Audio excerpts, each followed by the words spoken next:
Here's the truth, nobody tells men. Your good night text is either the final nail in the coffin or the spark that puts you in her head all night. There's no middle ground. Most men send the same basic predictable messages that do nothing for a woman emotionally, but women don't fall for routine, they fall for fascination. So today I'm going to show you 6 good night messages crafted specifically to trigger the emotions that build attraction, intrigue, warmth, imagination, and anticipation. These aren't cheesy lines. They're subtle psychological cues that stay with her long after she puts her phone down. If you want to stop blending in and start leaving an imprint, don't skip this. Most men think a goodnight text is a sweet gesture, but for women, it's usually the moment their mind shifts into a different world. When a woman lies down at night, she enters a mental space where everything becomes quieter, more vivid, more internal. Her imagination sharpens, her emotions turn up, and her thoughts start drifting into stories. Stories that either include you or don't, and that's the brutal truth most men never confront. Goodnight feels like a closing line to you, but for her it could be the opening scene of something far more interesting. The problem is that most men send messages that feel safe, predictable, and utterly forgettable. Sleep tight, good night, sweet dreams. These don't spark anything. They don't paint a picture. They don't trigger curiosity or emotion. They lack what truly matters, your energy. Without that, you're just another echo in her inbox. That's why, before you use any of the 6 messages, you need to understand the rules. Never send these if you're texting from a place of weakness, when you're trying to win her back, when she's acting distant, or when you're chasing for attention. Never use them every night. Routine kills impact. And never send them hoping she'll validate you. A masculine man sends the message, sets the tone, and then gives space. He has a life. He doesn't hover over his phone waiting for a response. Once you understand these principles, every goodnight message becomes more than a line. It becomes a psychological tool, something that lingers, something that pulls her towards you without you lifting a finger. When you get this part right, everything else becomes easier. Number 1. If you wake up with a smile, you'll know who caused it.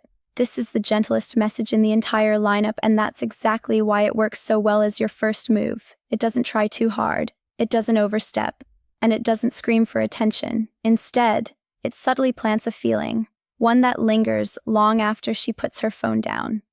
This message works best in the early mid-stage, after you've had a light, enjoyable conversation or a simple meetup that left a warm tone between the two of you. It's a message that doesn't need to flex anything. It just exists with quiet confidence. Why does it work? Because it creates an emotional anchor. You're not only closing out her night, you're influencing the mood she wakes up with. It hints that her morning happiness might be connected to you without ever bragging about it. You're positioning yourself as a source of positive emotion, as someone who adds something to her internal world rather than taking energy away from it. Most men try to impress a woman in the moment. You're doing something smarter. You're extending your impact into tomorrow. On a psychological level, this message taps into reward prediction. Humans naturally anticipate whatever they associate with pleasure, warmth, or emotional uplift. When you imply that her smile the next morning might be tied to you, her brain makes that connection automatically. If she does wake up smiling, even for a completely unrelated reason, your message becomes the first mental file that opens. That's how anchors work. They turn into micro reminders of you. Now imagine her actual experience. She wakes up, stretches, maybe laughs at something she remembers, and before she even checks her phone, a thought slips in. Was that because of him? That's the exact moment you've created. Subtle, powerful, completely effortless. But here's where men mess this up. Don't add heart emojis. Don't overplay the sweetness. Don't send it too early when the connection isn't there. It'll feel forced. And never follow up the next morning asking, "So, did you smile?" That instantly kills your frame. A grounded man doesn't chase confirmation. He lets the moment breathe.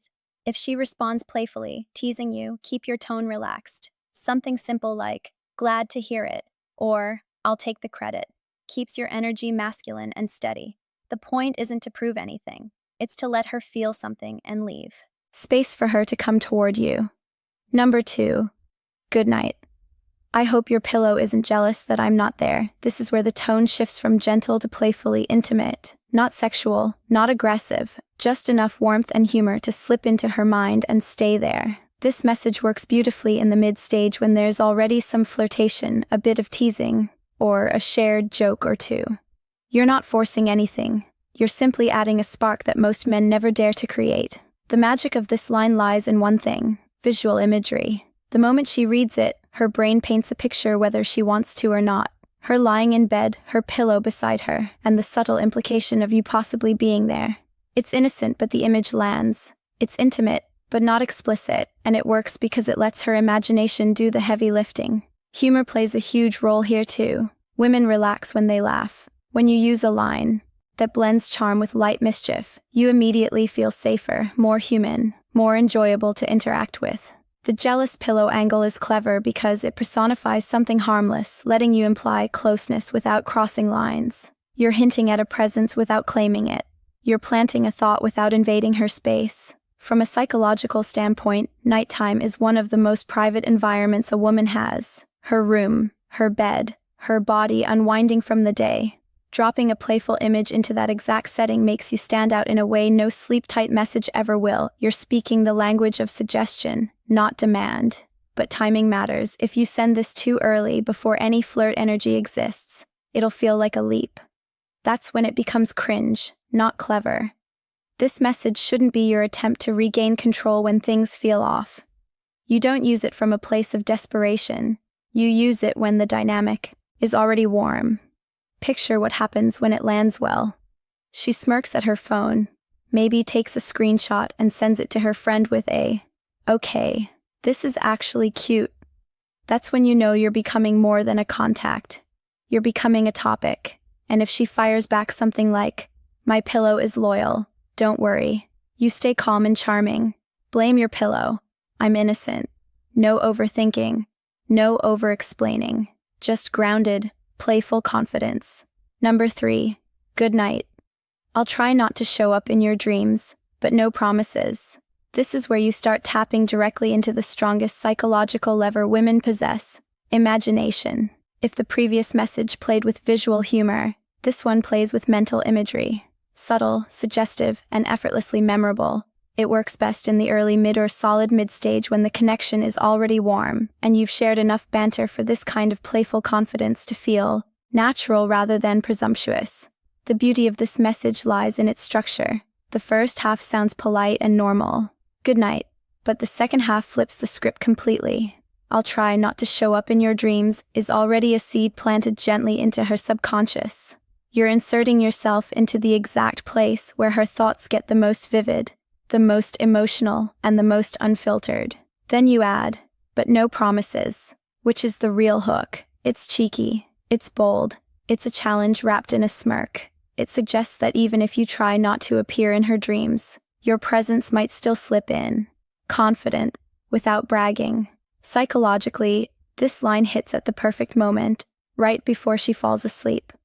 The brain is extremely impressionable at that boundary between waking and dreaming. Whatever you mention becomes more likely to show up in her thought stream. No, you're not hypnotizing her, but you're leveraging a very real cognitive truth. The mind tends to follow the last cue it receives before shutting down. You're simply giving her a cue that feels intriguing, warm, and a little mysterious. The key is subtlety. You're not describing the dream. You're not hinting at anything physical. You're not sexualizing the moment. You're simply letting her imagination wander on its own. And that's what makes it powerful. She fills in the blanks, not you. The less you say, the more her mind does. Of course, timing matters. Use this too early and it feels like a forced flirt attempt. Use it when she's cold, distant, or barely responding. And it reads as insecurity masked as confidence. This line only works when the dynamic is already flowing. If she responds with something like confident, "Huh?" you don't flinch. You smile mentally and stay grounded. Just being honest or simply realistic, short, calm, self-assured. No essays, no explanations, no backpedaling. The purpose of this message isn't to get her to dream about you. The purpose is to make her think about the possibility. And once she's thinking about it, the battle is already half won. Number 4. Good night. Let me know if I make a guest appearance in your dreams. This message takes everything from the previous one, imagination, curiosity, nighttime psychology, and pushes it one step further. But it doesn't do it by being bolder or more suggestive. It does it by creating something far more strategic, a built-in bridge to tomorrow. This isn't just a goodnight text. It's a reason for her to think of you in the morning, a natural invitation for her to reach out without feeling like she's chasing. That's why this line works best in the mid-stage, especially after a day where the vibe between you two has been consistently good. What makes this message powerful is the narrative it subtly introduces. You're not simply saying, "Dream of me." You're positioning yourself as a potential guest appearance, a recurring character in the storyline of her subconscious. It's playful, yes, but it's also intentional. You're setting up an ongoing thread between the two of you, something that can carry into the next day without forcing a conversation. It's a psychological cliffhanger. Women naturally enjoy storytelling, sharing their feelings, their thoughts, their little moments. This message taps straight into that instinct. You're giving her a light-hearted excuse to open up the next morning with something like, "No guest appearance last night," or "You actually did show up." Both responses are wins. One keeps the banter going. The other deepens the dynamic. The strategic strength of this line is that it doesn't pressure her. It doesn't expect a response right away. It simply opens a door. If she wants to walk through it, she can. And when she does, it feels like her idea. That's high-level attraction, creating opportunities without trying to control outcomes. Picture the scenario. She reads your message before bed. She smiles. Maybe she rolls her eyes in that amused, "You're impossible" kind of way. Then morning comes, and whether she dreamed about you or not, the thought resurfaces. You've created continuity, and continuity is how you shift from being a moment in her day to being part of her mental routine. If she replies with something teasing like, "No dream cameo tonight," your response stays grounded and effortless. Directors can be unreliable. "I'll file a complaint." It keeps the tone playful while maintaining your masculine steadiness. Just don't make the fatal mistake of asking the next morning, "So, did I?" That flips the frame and puts you in validation-seeking mode. A man who understands his presence doesn't chase proof of it. This message positions you not as a temporary thought, but as a character she expects to see again. Number 5, rest well, but don't smile too much tomorrow thinking about me. This is the confidence flex of the entire list. The line that separates you from every man who's still trying to play it safe. You don't ask for attention. You don't beg for it. You assume it lightly and playfully the way a grounded man does. This message shines in the mid-late stage when chemistry is already established, when she's shown clear signs she enjoys your presence, your humor, or your energy. At this point, you're not building attraction from scratch. You're amplifying what's already there. The reason this message works so well is because it taps into a psychological phenomenon most men never take advantage of. The power of expectation. When you imply that she will be thinking about you tomorrow, you plant the idea before she even goes to sleep. Her brain starts making micro-associations. What would make her smile tomorrow, and why? Might it be connected to you? That little spark of anticipation is what creates emotional momentum, and then comes the double effect. She laughs when she reads it because yes, the line is bold, but it's delivered with a wink, not a puffed chest. And if she smiles the next morning, for any reason at all, a good cup of coffee, a funny memory, even a random thought, your line triggers a callback in her mind. Suddenly, she's thinking of you because she smiled, even if you had nothing to do with the actual moment. That's how confident suggestion works. It's not manipulation. It's emotional influence handled with finesse. This only works, however, when your energy is congruent with the line. You must sound like a man who's not surprised she'd think of him, not a man desperately hoping it's true. If you use this when she's dry, distant, or barely giving you time of day, it reads as insecure bravado. And if you send it hoping she'll validate you the next morning with a cute message, you've already missed the point. Imagine she responds with a smirk. We'll see about that. A man with shaky confidence would jump into reassurance mode. You won't. You simply reply with something steady and calm like, "We both know." Not aggressive, not cocky, just composed. That's masculine frame, the ability to stay unbothered, self-assured, and present. But the quickest way to kill the charm of this message is to ruin it with a needy follow-up. Don't ask her the next day if she thought about you. Don't fish for compliments. The power of this line lives in its subtlety, in what it suggests rather than demands. Used correctly, this message doesn't just make her think of you, it makes her feel something about you, and that's where real attraction begins. Number 6. Good night. If you can't sleep, you know where to find me. This is the final message for a reason. It carries the deepest emotional weight. It's not cheeky like the pillow line, not playful like the dream cameo, and not bold like the don't smile too much message. This one rests entirely on connection, presence, and masculine calm. It's an invitation that doesn't push, a door that stays open without needing her to walk through it. And that's exactly why it belongs in the later stage, when there's already trust, warmth, and a sense that both of you share more than just surface-level moments. Why does this message hit so differently? Because it blends two powerful elements, comfort and mystery. On one hand, you're letting her know you're someone she can lean on, someone who won't judge her for being restless, overwhelmed, or emotionally heavy. On the other hand, you're not positioning yourself as her emotional crutch. You're simply creating a space she's welcome to enter if she chooses to. That optional availability is what makes your presence feel strong instead of needy. Psychologically, women cherish men who can make them feel safe without smothering them. A man who isn't trying to fix her or chase her, but can hold space with ease. This line signals exactly that. It says, I'm steady, I'm here, you're not alone, and you're free to reach out without pressure.